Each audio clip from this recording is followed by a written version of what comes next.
આપણે જોશું કે આ રીતના 3 એંગલના હાંધા કરવા હોય દોઢની તો કઈ રીતે કરે છે. એના માટે 3 દોઢની એંગલ લેવાની, પછી આ રીતે 1 એંગલ 2 એંગલને ટાંકા મારી દેવાના, પછી આ રીતે કાટખૂણાના મદદથી એને લીટા મારવાના, પછી આ ટાંકા મારેલી એંગલને તોડી નાખવાના, પછી એવી જ રીતના આ બીજી એંગલને પણ લીટા મારી દેવાના ક્રોસમાં આ રીતે.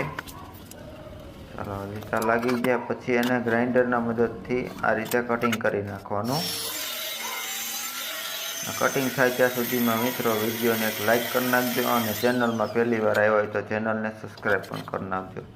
ચાલો આપણા કટિંગ થઈ ગયા પછી આ રીતે 2 ટુકડા રાખવાના, આ રીતે રાખીને ટાંકા મારવાના, પછી આ રીતે ત્રીજો ટુકડામાંથી રાખીને ટાંકા મારી દેવાના. એટલે આ આપણો હાંધો થઈ ગયો કમ્પ્લીટ 3 એંગલનો રેડી.